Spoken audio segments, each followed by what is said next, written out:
atrás estão ouvindo bem? Estão ouvindo bem aí atrás? Ok. Bom, que a paz de Cristo permaneça conosco. E, como já viram, né, o tema hoje, pagar o mal com o bem. No Evangelho segundo o Espiritismo, capítulo 12, itens 1, 2, 3 e 4. Eu tenho certeza que o que vamos estudar aqui, a maioria nunca passou por nada disso, de tudo que nós vamos abordar. Com certeza absoluta, já estão em outro patamar, já de maturidade. Nós vamos refletir. Então, vamos começar pelo exatamente o texto que está no Evangelho, para nós podermos ir mais à frente, entendermos essa situação. No item 1, que aqui eu tinha colocado, desculpa, Evangelho segundo o Espiritismo, capítulo 12, item 1, 2, 3 e 4.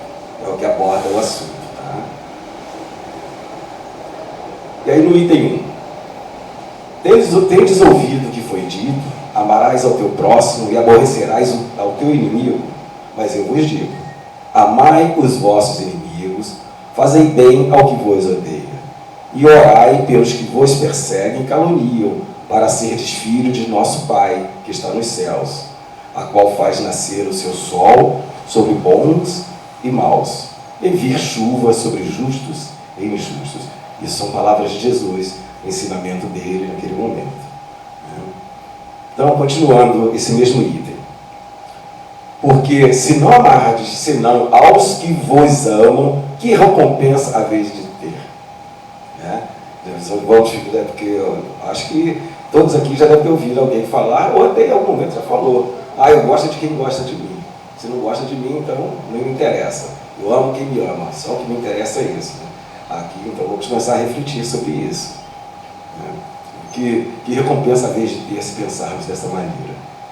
Não fazem os publicanos também assim? E se saudardes somente aos vossos irmãos, que fazeis nisso de especial? Ou seja, saudar somente os irmãos, só aqueles afins. Então, mas o que de especial? Então, vamos começar a raciocinar sobre isso. Não fazem também assim os gentios? Eu vos digo que se a vossa justiça não for maior e mais perfeita que a dos escribas e fariseus, não entrareis no reino dos céus.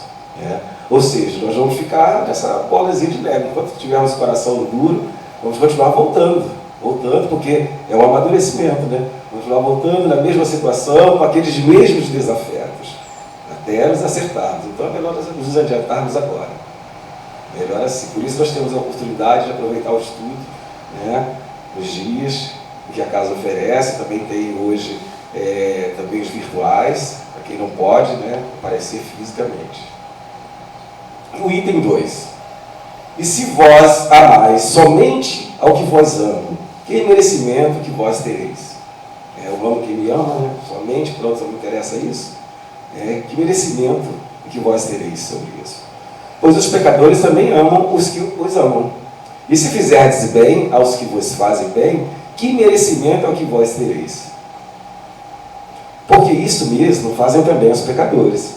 E se emprestardes somente àqueles de quem esperais receber, que merecimento é o que vós tereis? Porque também os pecadores emprestam uns aos outros, para que se lhes façam outro tanto. Então, vamos aqui raciocinando sobre esse ensinamento do Cristo, para aquele que ainda age meio assim, com o coração um pouquinho duro, começar a entender como nós começarmos a lapidarmos, começarmos o nosso polimento. E ele termina nesse item dizendo: amai, pois, os vossos inimigos, façam bem, e emprestai sem nada esperar, e tereis muita avultada recompensa, e sereis filhos do Altíssimo, que faz bem aos mesmos que lhes são ingratos e maus.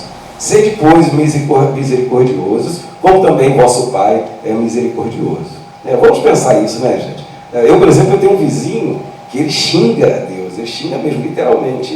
Ele é ateu e tem ódio, porque, olha só, a coisa não vem nem dele, ele precisa ser ateu, ainda tudo bem. Ateu é materialista mesmo, ele acha que tudo é da matéria.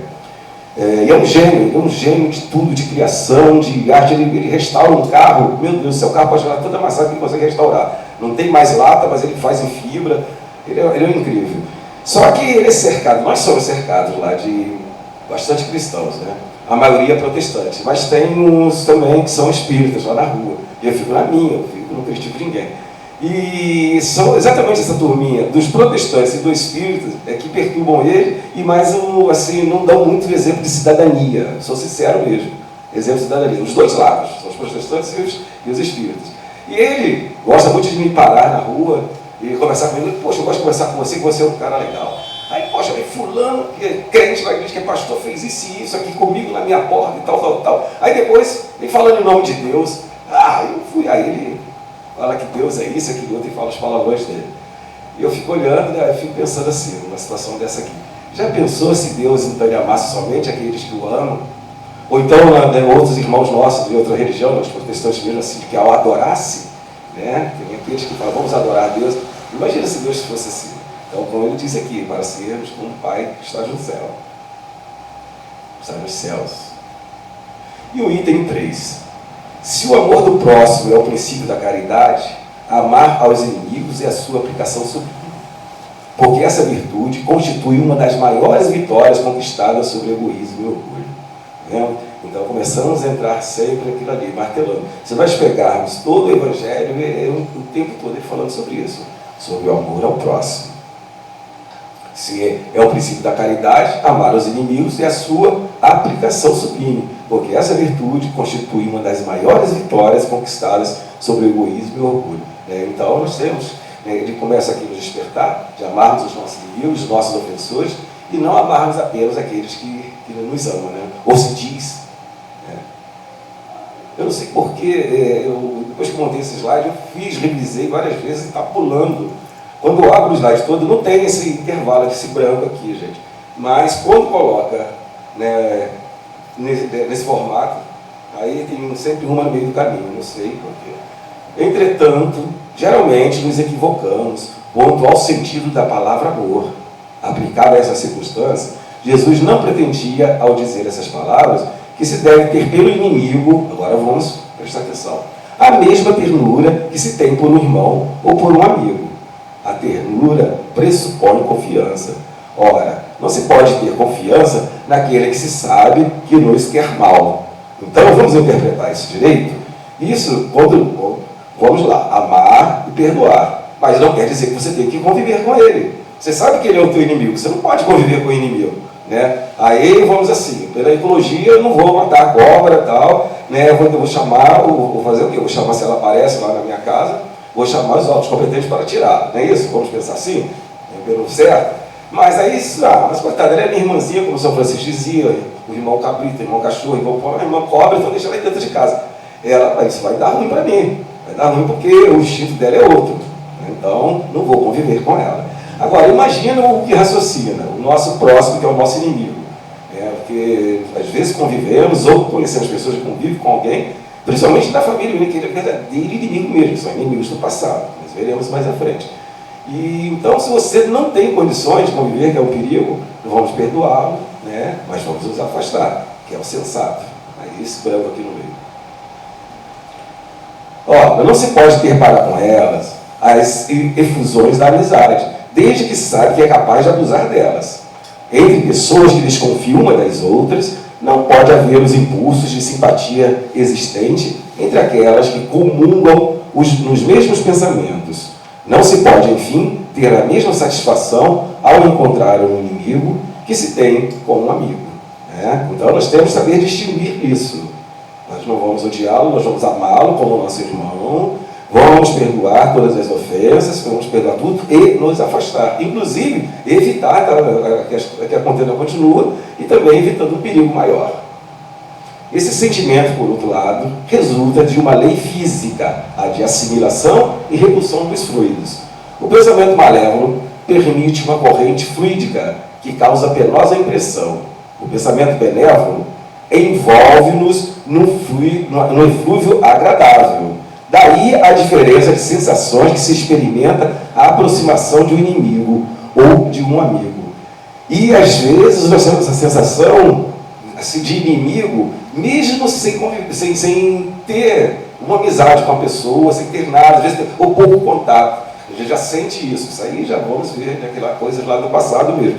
Aí o que nós vamos fazer? Vamos orar. Orar por ele e orar por nós também, né? Orar por mim, por ele, e para poder que isso seja resolvido, nem que seja em sonho, nos desdobramentos, eu e ele nos encontrarmos para amenizar. Amar aos inimigos não pode, pois, significar que não se deve fazer nenhuma diferença entre eles e os amigos. Este preceito parece difícil e até mesmo impossível de se praticar, porque falsamente supomos que ele prescreve darmos a uns e aos outros o mesmo lugar no coração. Se a pobreza das línguas humanas nos obriga a usarmos a mesma palavra para exprimir formas diversas de sentimentos, a razão deve fazer as diferenças necessárias, segundo os casos. Viu? Então vamos agir com a razão. Amar aos inimigos não é, pois, ter por eles uma afeição que não é natural, uma vez que o contato de um inimigo faz bater o coração de maneira inteiramente diversa que o de um inimigo, de um amigo, mas é não lhes ter ódio, nem rancor ou desejo de vingança. É perdoá-lo sem segunda intenção, incondicionalmente pelo mal que nos fizeram.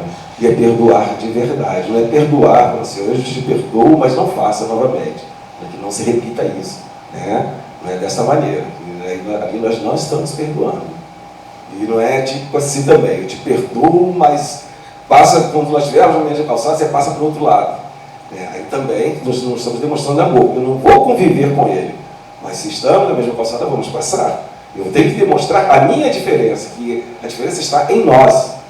É nós que temos que ter essa diferença. Ele, ainda naquela condição, daquele erro de insistir no mal, na inimizade, nas ofensas, mas nós temos que demonstrar a nossa diferença. É não opor nenhum obstáculo à reconciliação e desejar-lhes o bem em vez do mal. É alegrar-nos em lugar de aborrecer-nos com o bem que os atinge. É estender-lhes a mão prestativa em caso de necessidade. É abster-nos por atos e palavras de tudo que possa prejudicá-los. É, enfim, pagar-lhes em tudo todo o mal com o bem, sem a intenção de humilhá-los. Todo aquele que assim fizer, cumpre as condições do mandamento. Amai aos vossos inimigos. Não é? Porque aí perdoamos e tudo, jeitinho, tudo que ele nos fez, por pior que tenha sido. Ele precisa e pronto, aí vou jogar na cara. Tá vendo aí? Viu? Não pensou antes, não pensou, tudo bem, vou ajudar só para mostrar que eu sou diferente, que eu não guardei o rancor, eu não guardei raiva, vou ajudar só por isso. Aí também está jogando tudo fora. É muito comum vermos uma situação assim, em família, festa.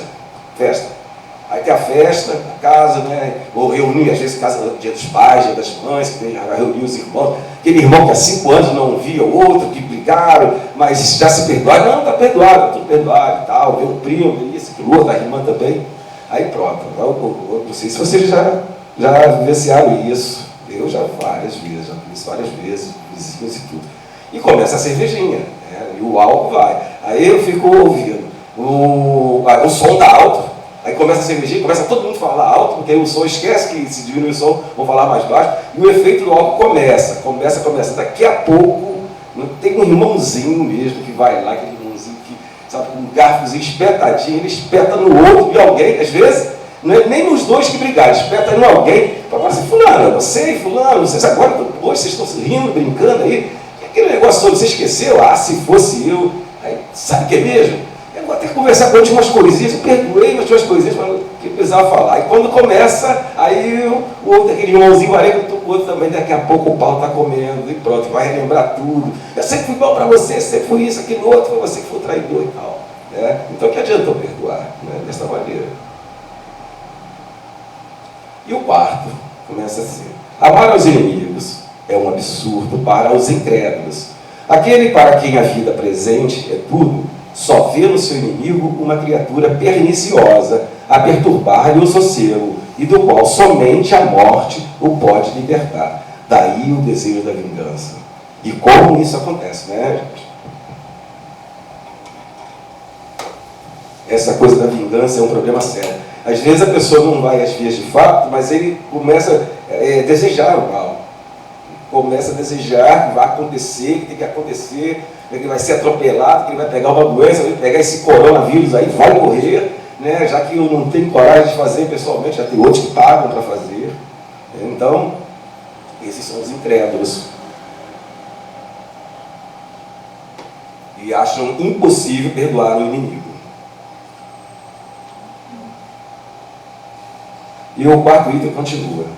Não há nenhum interesse em perdoar, né, essa pessoa incrédula, a menos que seja para satisfazer o seu orgulho aos olhos do mundo. Perdoar até mesmo lhe parece, em certos casos, uma fraqueza indigna da sua personalidade. Se não se vinga, pois, nem por isso deixa de guardar rancor. É um secreto desejo de fazer o mal. Isso aí, às vezes, até acontece quando a pessoa, um ofensor, ele é obrigado, né, a pedir o perdão em público, todo. Aí o outro também perdoa em público, mas perdoa ali só por interesse de alguma coisa. Né? Interesse no trabalho, interesse político, alguma coisa dessa maneira. Mas por dentro continua o rancor. Se ele puder se vingar, ele vai se vingar mesmo. E continua o item 4.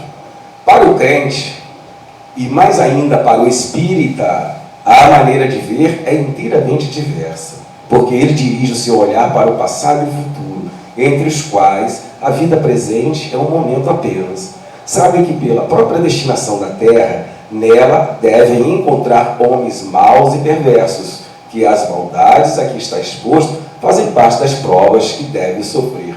Então, pronto, nós que estudamos a doutrina espírita sabemos disso. Né? Sabemos que estamos aqui para passar por essas provas, ainda somos todos imperfeitos. Obviamente já fomos piores. Fomos piores antes, né, dessa encarnação e até nessa própria. O ponto de todos nós, né, desde novinho para cá, já deve ter melhorado muito, né, na moral, no entendimento, na compreensão, de compreender isso, né, a ofensa, de compreender o inimigo, de compreender sobre o perdão verdadeiro. Quantos nós já melhoramos? O ponto de vista em que se coloca torna-lhe, se continua o item 4, tá? Torna-lhe as vicissitudes menos amargas, quer venham dos homens ou das coisas. Se não se queixa das provas, não deve queixar-se também dos que lhe servem de instrumentos. Por quê? Porque nós temos que passar pela prova. E também tem aquela prova daquilo que você tem que vencer em si mesmo. Então, haverá sempre um instrumento, alguém vai te provocar exatamente naquela falha. Se em lugar de lamentar, agradece a Deus por experimentá-lo, deve também agradecer a mão que lhe oferece a ocasião de mostrar a sua paciência e a sua resignação. Esse pensamento o dispõe naturalmente ao perdão. Ele sente, aliás, que quanto mais generoso for, mais se engrandece aos próprios olhos e mais longe se encontra do alcance dos dardos do seu inimigo. Isso aqui, eu posso dar um exemplo de mim mesmo. Eu exerço isso todos os dias mesmo. Eu confesso a vocês que se eu não tivesse conhecido a doutrina espírita, tivesse continuado ou desviado, tivesse continuado ou desviado da doutrina que eu conheci primeiro, quando eu nasci, com os meus pais, que eram protestantes, se eu tivesse continuado lá, com certeza eu não estaria mais vivo ou ia em liberdade. Ou eu já estaria morto, alguém ia se vingar de mim das coisas que pelo meu impulso eu faria, ou já na minha liberdade já estaria preso por muitos e muitos anos da minha vida, se eu tivesse continuado protestante, ou se eu tivesse saído, desviado, não tivesse conhecido a doutrina espírita. Mas como eles não tinham respostas para mim, no protestantismo, meus pais, pastor, missionário, ninguém tinha respostas. Aí eu comecei a entender, lendo os livros espíritas, falei, pô, espera aí, comecei a encontrar as respostas. Então, 15 anos de idade, eu rebelei na família e fui para a religião dos demônios, que é o espiritismo. Imagina para a família toda. Eu, que eles esperavam o sucessor, o pastor sucessor, né, deles e tudo, a decepção. Aí fui conhecer a verdade me libertou. Então, a doutrina espírita, ela me mantém centrado. Eu vou falar para vocês por quê. Eu vim com a prova mesmo de vencer esse lado aqui e os instrumentos que me traz isso. Eu sou bipolar diagnosticado mesmo. E, sinceramente, gente, até os anos 70, final dos anos 70, ainda se internava, né? O bipolar tinha que ser internado, né? Que era considerado louco, maluco, essas coisas todas. Depois veio a nova política, né, na saúde mental, que não se interna mais ninguém. Ele pode ser internado no surto, mas é devolvido à família. Não existe mais o manicômio, né? Aquela coisa que a pessoa fica lá direto até morrer. Eles ficavam, os bipolares ficavam. E realmente é perigoso, é muito perigoso mesmo. Vocês conhecem o Hulk, não conhecem o Hulk? David Banner lá, que doutor que se transforma quando ele sente dor. O bipolar é no momento da raiva. E ele sente, ele vai do pau ao outro, assim, da ira, por às vezes uma mínima palavrazinha. Basta uma mínima palavra, basta ser contrariado. Eu chegar aqui e falar assim, isso aqui é um microfone, tá, gente? Aí alguém chegar e falar, microfone? Você está ficando maluco? Isso não é um microfone, isso é um copo de água.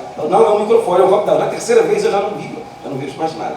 Então tem que estar em controle, tem que estar controlado, tem que estar medicamentoso, controle zen e conhecendo isso aqui, que essas coisas não se faz. Né?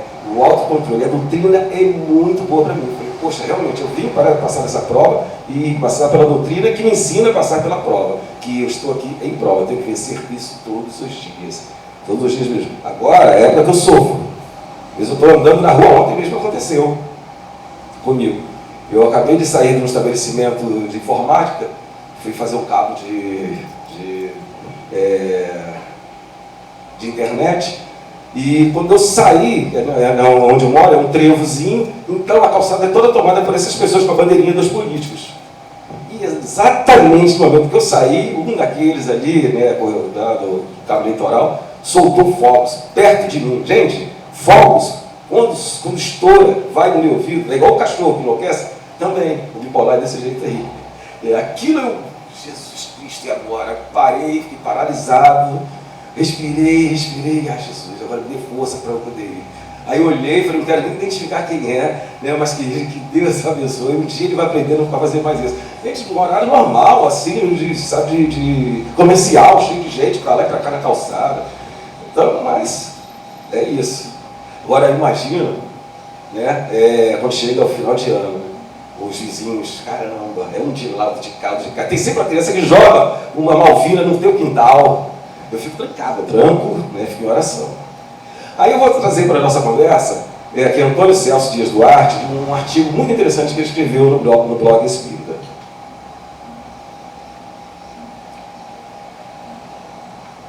Aí nós vamos entender bem isso, gente. Alguém dentre os amigos presentes já parou para pensar um pouco sobre como era traumático para o bebê a aventura de aprender a andar?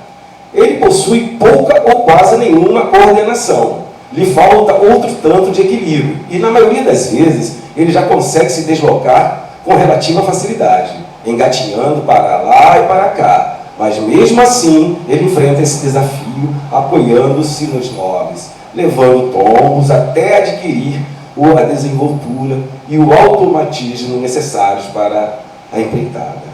Aí, mais à frente, olha. Muitos poderão achar que é um exagero da minha parte, né, nas palavras dele, ao falar de traumático, mas é a realidade, que é confirmada por muitos estudiosos da área. O exagero fica apenas por conta de nossos esquecimentos, afinal, já faz tantos anos que passamos por isso.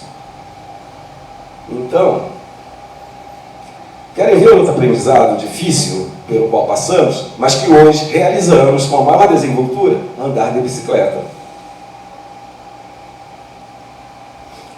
Aí ele diz, agora já podemos observar aqui ou ali alguma expressão de concordância. Afinal, a recordação desses momentos ainda está presente na mente de muitos de nós. Mas ainda assim, a distância provocada pelo tempo atenua um pouco a visão da dificuldade que tivemos em mais essa empreitada. E pelo jeito, as coisas não parecem ser tão difíceis como nós as pintamos. Exatamente, ele colocou isso para dar exemplo disso aqui, de amar os inimigos, né, de orar por eles, de perdoá-los. Por esses pequenos exemplos, podemos imaginar como será bom quando pudermos também deixar para trás as dificuldades que temos atualmente. Com o tema de hoje, retribuir o mal com o bem, mas é tão difícil deixar passar quando alguém nos dá aquele pisão no pé. Né? E é mesmo, é muito difícil. Divaldo mesmo conta que ele estava uma vez num local E aí, de repente, alguém veio e tum, pisou no pé dele. Ele é pequenininho também, né? Pisou. Aí ficou, aí cutucou na pessoa. Aí falou, dá para você tirar essa pata? Não, está sentindo alguma coisa macia embaixo do seu pé? Aí, desculpa, então tira essa pata do meu, de cima da minha, por favor. Ontem ele falou assim mesmo, né? Ele estava sentindo o peso da pessoa. Peso desse tamanho. Aí, quer dizer, realmente é difícil, é por isso que tem que estar sempre em oração. Sempre em oração, porque as provocações vêm, gente. Que são as nossas fraquezas. Lá nós combinamos as nossas fraquezas. Então nós temos que vencer isso, como eu falei sobre o meu caso bipolar, né? A teimosia, não suportar a injustiça. Não suportar a injustiça é uma coisa. Isso eu tenho que trabalhar muito comigo, mas muito mesmo. Ver injustiça na rua, com alguém, com idosos, com senhoras, sabe, do mais forte. Onde eu moro mesmo tem muitos policiais. Os policiais, eles entram para a polícia militar, aí ali eles viram Deus, começam a usar arma. Poxa, mesmo que ele tenha sido criado todo mundo junto, depois que ele porta aquilo ali, pronto, ele é o cara, ele estaciona onde quer, no ponto final do ônibus, não fala comigo não, que eu estou coronhado e tal, fazem assim. Aí uma justiça, né? A vontade de chegar lá e falar, mas cidadão, olha só, você não está sendo cidadão, e você deveria dar um exemplo. E os meus amigos falam, você não faça isso, vai acontecer alguma coisa. Não, mas não é briga, é só mostrar o erro. E aí esse meu vizinho também, que eu falei, os protestantes que assim moram com eles, são os pastores da igreja da nossa rua, uma igreja muito grande. Eles tiram o carro deles lá e colocam na calçada dele. E falam assim, depois eu tiro daqui. Aí ele fala, pastor, tudo, por que ele não deixa lá? Ele vem colocar em nós, ele coloca em cima da calçada mesmo, gente, literalmente. Não é na rua, assim, estacionar em frente ao portão, em cima da calçada. Aí depois, que der para mim, eu tiro ele. Aí, poxa, eu falo, calma, rapaz, eles ainda vão aprender a dar o exemplo de cidadania. Eles não vão aprender. Entendeu? É por isso que eles xingam a Deus. Eles dão motivos para isso. Aí, mas por que é difícil, né? Vamos entrar agora no porquê. Momento evolutivo. Como vimos na escada da evolução, cada patamar traz as dificuldades que lhes são próprias. Nos libertarmos de atitudes muitas vezes impulsivas. Faz parte das dificuldades do nosso hoje. Por isso que é um trabalho diário mesmo. Sabendo assim, eu tenho esse problema, tem aquela pessoa que é meu inimigo. E quando é no trabalho? E você não consegue, né? Aí só se fosse transferido ou não, mas eu entro transferido às vezes não tem essa situação no trabalho. E você tem que conviver dentro de casa, com aquele irmão, com aquela irmã, né? Às vezes com a mãe, com o pai também, porque aí vieram resolver coisas do passado. E estamos no planeta de provas e expiações. Se por enquanto o melhor lugar que temos para exercer nosso aprendizado é no planeta de provas e expiações, é natural que as dificuldades que iremos encontrar para expressar nossos sentimentos de fraternidade sejam ainda grandes. Então é natural. Nós não vamos nos martirizar por isso. Se ainda estamos com aquele impulso, estamos trabalhando, nós estamos melhorando a cada dia. É desse jeito. A reforma íntima sem martírio, como disse irmãos. Voltei o livro, né? A reforma íntima sem martírio. E a influência do meio. Como não somos seres isolados, é bastante forte a influência que recebemos daqueles que nos rodeiam e contribuem para a construção do ambiente fluídico em que estamos imersos. Acabei de falar agora, né, em família, no trabalho, e às vezes aquele do trabalho é da mesma sala, né, desse jeito aí. E quando é o chefe, então? E quando é o chefe? Aí é que pronto, né, é complicada a coisa. Então essa influência toda, nós temos que estar sempre o quê? Em oração. E orando para aquela pessoa. À noite, quando sabemos que a pessoa está dormindo, nós oramos para aquele espírito, né, para que ele receba lá a visita de outros espíritos, promovendo a paz, que fortaleça o anjo da guarda dele, que possamos até ter um encontro no desdobramento para acertarmos essas coisas, para poder aliviar. E laços anteriores, também, né? Deu uma pincelada aqui. Alguns daqueles que caminham hoje no nosso lado o fazem justamente para que tenhamos a bondade divina, oportunidade de reconciliação por desentendimentos ocorridos em existências anteriores. Nesses casos, a intuição que nos predispõe ao desentendimento, aliado à nossa pouca experiência, já prepara o terreno à frente, deixando-o, às vezes, um pouco mais pedregoso. Então, nós temos isso aí, o inimigo do passado, que, por exemplo, assim, às vezes viemos nos encontrando, para se acertar, para se perdoar, e continuamos nos matando, né? Aí, pronto, agora chega. Vocês vão lá agora como pai e filho, mãe e filho, não tem jeito. Tem que aturar só porque é mãe, tem que aturar só porque é filho, tem que aturar só porque é mãe. Vão ter que se acertar dessa maneira. São coisas do passado, desses laços aí que não conseguimos. Então fica desse jeito.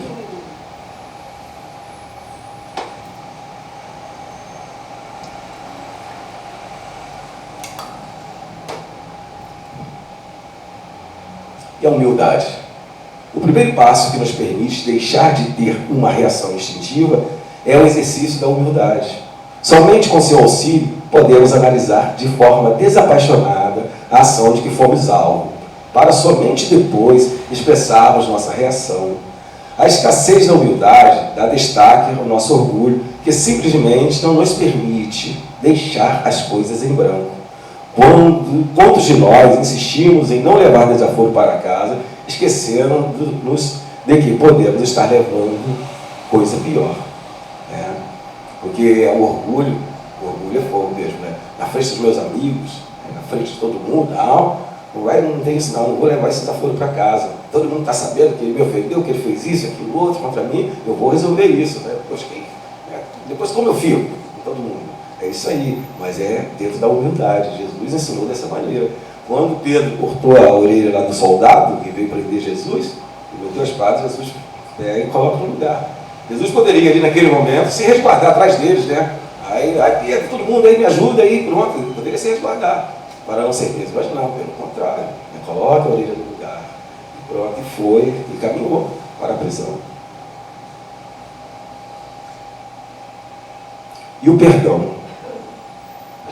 A reflexão facultada pela humildade permite-nos descobrir que, por vezes, a ação maldosa que nos foi dirigida é, na verdade, a reação a uma ação que desencadeamos anteriormente. Percebemos com maior clareza quem atirou a primeira pedra. Outras vezes, quando nos encontramos isentos de qualquer responsabilidade pelo ocorrido, ainda assim a reflexão nos permite identificar que o irmão que assim agiu é alguém extremamente necessitado que precisa de nossa ajuda. Aqui em cima é uma coisa que devemos refletir, porque sempre que acontecer, sempre que tiver uma ação dessa, temos que raciocinar, vermos se nós não provocamos isso lá de alguma outra maneira. Que pode ser a reação de nossa ação, que às vezes, muitas das vezes nós podemos achar que foi despretensioso, mas para aquela pessoa não foi. E tem também a outra parte também, que tem o irmãozinho desequilibrado. Os João de Ângeles fala isso. O ofensor, você tem que orar por ele, porque é o irmão que está em desequilíbrio. Ele está em desequilíbrio quando ele age dessa maneira, ore por ele. O João de Ângeles fala muito isso no livro, aquele livrinho, de Páginas de Vida Feliz.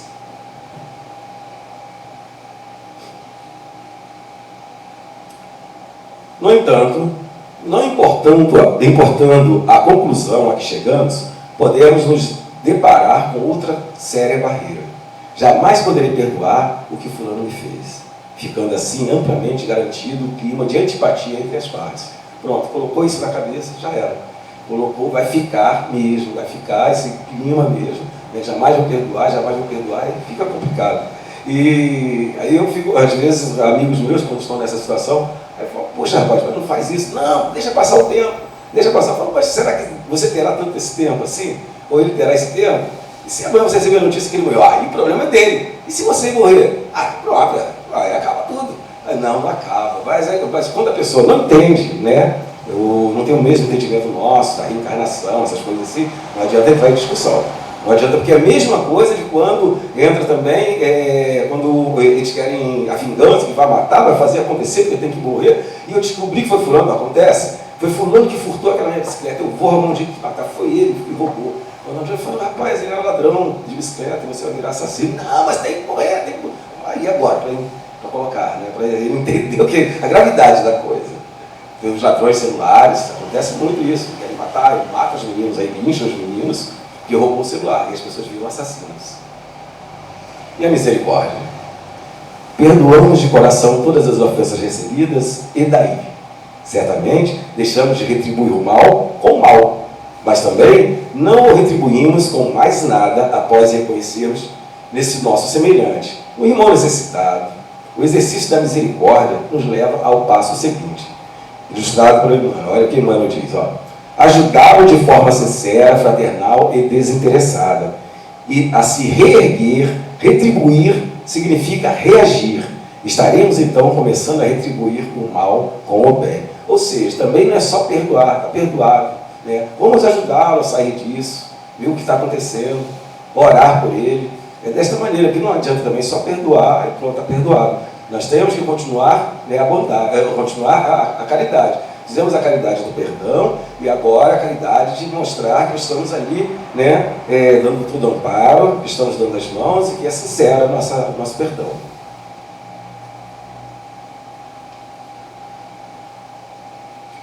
E o que nos estimula? Para superar dificuldades, fortalecemos-nos através de inúmeros estímulos, quer trazidos pelo plano espiritual, quer proveniente de nosso próprio esforço, o que vem aumentar o mérito das conquistas obtidas, né? Então, nas dificuldades, nós temos que fazer o quê? Primeira coisa, a oração, buscar o discernimento, buscar a luz, né? A luz de Jesus, e sempre aquela coisa da aguinha, da paciência na boca, orar, refletir, e a pessoa vai também, pelo teu exemplo, né, ele começa a refletir.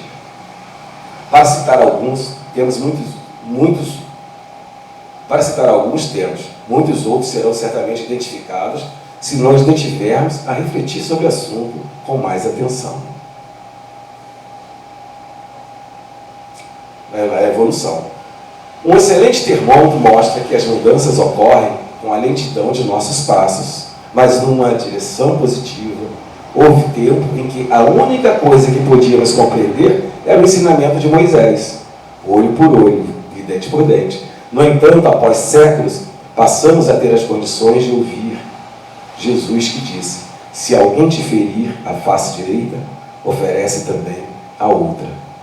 Porque até ali nós seguíamos Moisés, e Gandhi disse que se a coisa continuasse olho por olho, ninguém hoje teria olho mais. Estariam todos com olho por olho, dente por dente, e todos estariam com o olho furado hoje, né? Porque quem não erra?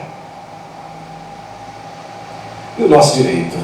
Segundo nos ensina André Luiz, não temos a obrigação de sermos cristãos, e sim o direito a que fazemos obrigados. Muitas vezes traz o peso de ser feito, é o direito. Ser feito, não porque queremos, mas porque não conseguimos ver outra saída. São atitudes que perdem a naturalidade e o simples prazer de serem feitos com dedicação.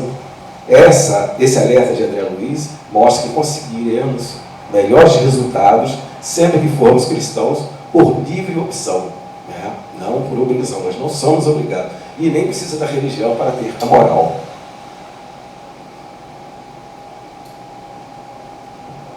Que não é impossível. Jesus é seguramente o nosso norte, mas se ainda nos achamos bastante distantes dos exemplos praticados por ele, podemos identificar igualmente bons exemplos em tantos outros irmãos nossos que seguiram os caminhos de Jesus e dos quais nos encontramos mais próximos como irmão nesta caminhada terrena. Se achamos que é muito difícil, né, seguir os passos dele, vamos seguir então o exemplo de irmãos nossos que já estão praticando. E por isso que nós devemos ser o exemplo dos outros. Devemos ser o exemplo da nossa casa, o exemplo de tudo. E a doutrina espírita? Hoje, a exemplo de Jesus, encontramos inúmeros mensageiros do bem, que vêm nos esclarecer através da doutrina espírita.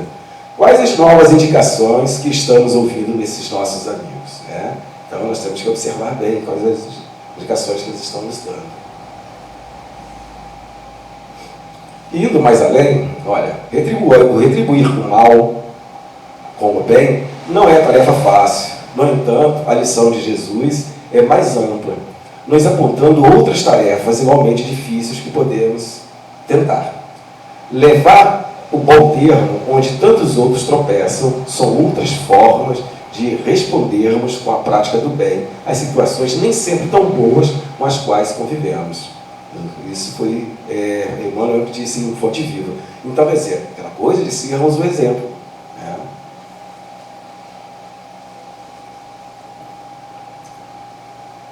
Jesus espera algo mais do discípulo. Olha, executas o trabalho com alegria, improvisas o bem onde outros não conseguem, aproveitas com êxito o que os outros desprezam, aguardas com paciência onde outros se desesperam. É para irmos para casa pensando sobre isso, gente. E aí, que possamos levar para casa a reflexão da extensão desses ensinamentos, de como nossa retribuição pode, dessa forma, assumir caráter bem mais amplo do que aquele que muitas vezes nos atemos. Agora, esse cidadão aqui, Geraldo Lemos Neto, um amigo de Chico Xavier, autor da biografia de Chico Xavier. Ele praticamente cresceu na casa de Chico Xavier, desde pequenininho, foi presidente também. Tá? Então, quem mais conhece Chico Xavier na vida é ele, esse cidadão aqui.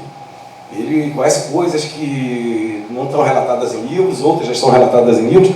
E Chico Xavier, quando desencarnou, tinha 400 e poucos livros, hoje já está aos 500, ele continuou trabalhando depois de desencarnado, né? Mais livros foram lançados dele e tudo, então esse cara aqui conhece muito bem. Aí eu trouxe para essa conversa o seguinte: aqui vocês podem pesquisar no YouTube, esse título é Chico Xavier, assim mesmo, Chico Xavier. Gandhi pediu a Jesus para amparar o espírito de Hitler. Pesquisa no YouTube. Uns 15 minutos só. O próprio Geraldinho, aquele que eu mostrei, falando sobre isso. É uma história, gente, incrível. Eu, desde muito tempo, quando eu vi isso aí... Depois eu vi outros também, mas esse vídeo é mais curtinho, então por isso eu aconselho, uns 15 minutos só.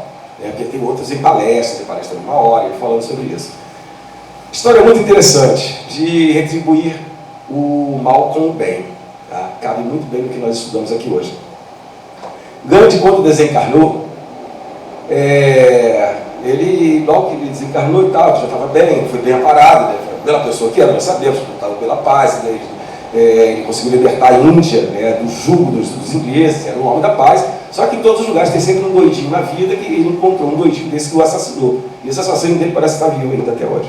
O assassinou e tal, aí ele chegou do outro lado, bem parado, tudo. Aí ele estava já tranquilo. Ele pediu permissão para ir até Jesus. Não, pediu permissão não, ele quis saber de Hitler. Ele, gente, uma coisa sempre me preocupou. Já que está provado aqui que a vida continua, que o Espírito é eterno, eu quero saber o que foi de Hitler. Aí disseram para ele, olha, Hitler, ele está num planeta prisão, e ele foi condenado, né, quando logo que ele desencarnou, ele foi retirado, imediatamente, o Espírito foi retirado, porque, por causa da perseguição dos que tinham morrido através dos mandos dele, e mais as ondas, né, de pensamento dos parentes daquelas pessoas mortas. Então ele foi retirado na hora da terra, para não dar tempo de nada. Ele foi retirado, ele levou para um julgamento, houve uma tribuna, e esses irmãos lá decidiram, né, com Jesus, que ele seria exilado num planeta prisão, e passaria lá por 10 séculos, 1000 anos, se recuperando, tudo vendo as maldades que fez e tal, essas coisas todas assim. Para ele se melhorar e poder depois ir para um outro planeta melhor. Talvez voltar para a Terra, não sei, mas eu acho que vai ser um pouco difícil, que a Terra estará bem, né, bem mais adiantada e tal. E aí, poxa, mas e o que mais? Ele falou, olha, ele está isolado lá, ele está isolado, porque quando ele começou as atrocidades, o mentor dele, o anjo da guarda dele, meteu o pé, porque não aguentou, o abandonou. Então ele está nesse local, sofrendo, abandonado, não tem ninguém por ele. Aí Gandhi pediu uma audiência com Jesus. Olha só, isso dito por Chico Xavier, Geraldinho conta. Tá? Ele pediu uma audiência com Jesus, foi até Jesus, pois não. Aí ele, Jesus, eu queria que você me concedesse uma coisa, um favor, um pedido, que você atendesse o pedido meu. Aí ele, o quê? Eu estou sabendo que Hitler está no planeta prisão e está sozinho, está desamparado, o mentor não está com ele. Aí ele realmente foi abandonado pelo mentor ainda lá. Aí ele, pois então eu queria permissão para que eu possa ir para esse planeta cuidar dele. Eu quero ser o guia dele, quero cuidar dele. Aí Jesus disse, tem certeza disso? Tenho certeza. Então tudo bem, concedido. Onde foi? Pagar o bem com o mal. Em 2016, os historiadores de Gandhi encontraram nos guardados lá de Gandhi várias cartas de resposta de Hitler para ele, e várias cópias das cartas que ele mandava para Hitler. Ele escrevia para Hitler direto, e Hitler respondia. Aí encontrou. Olha como ele já se preocupava com Hitler. 1935, 37, assim, o partido, né, aquele partido nacionalista lá, social, nazista, Estava crescendo muito e já estava começando a fazer as atrocidades. Ainda não tinha começado a guerra. Ainda não estava aquela coisa da guerra, aquele auge da guerra. E Hitler escrevia para ele, falava, meu amigo, não faça isso. Olha só o que estão fazendo contra outros irmãos. Você deveria seguir, já que você, aí do Ocidente, se diz que Hitler era religioso, ele era católico mesmo ali, religioso. Então nem todo religioso é bom, tá, gente? Por isso que eu falei, para ter moral não precisa de religião. Poxa, já que você segue esse Jesus, se liga na parte que ele fala de amar o próximo. Amar o próximo como assim mesmo. Hitler escrevia essas cartas. Então, tem as provas que ele guardava as cópias e recebia as respostas. E ao desencarnar, a primeira preocupação dele foi quem? Foi esse cidadão. Ao descobrir que ele estava lá, desamparado, sozinho, né, ele pediu permissão para ele estar cuidando dele até ele vencer essa etapa, para ver se ele se regenerou, né, para poder ir para um outro planeta que esteja mais ou menos de acordo com a vibração dele. E esse planeta é um dos planetas prisões, nós temos vários, inclusive a Lua. A Lua também, dito por Chico Xavier, a Lua também é prisão também. É passado por lá primeiro, tipo uma triagem, aí depois vai. Esse planeta é Plutão. Então, o planeta prisão é Plutão, onde Hitler está, afirmado por Chico Xavier. E Geraldinho, né, colocou isso já nos livros e tudo, e dá as palestras falando sobre isso. Então, esse vídeo aqui de 15 minutos, vocês vão ouvir, né, melhor isso que eu falei, que eu acabei de falar para vocês no YouTube. É só pesquisar lá, tá, gente? Então, encerrando, né, não menos Chico Xavier, olha, quem tudo suporta em silêncio, calúnia, agressões, injúrias, que conquista uma autoridade moral, que faz calarem os opositores e transforma a aversão em admiração. Vamos para casa pensando nisso. Tá? E aí, olha, muita paciência, muita paz, muita luz a todos. Muito obrigado e boa noite, tá, gente?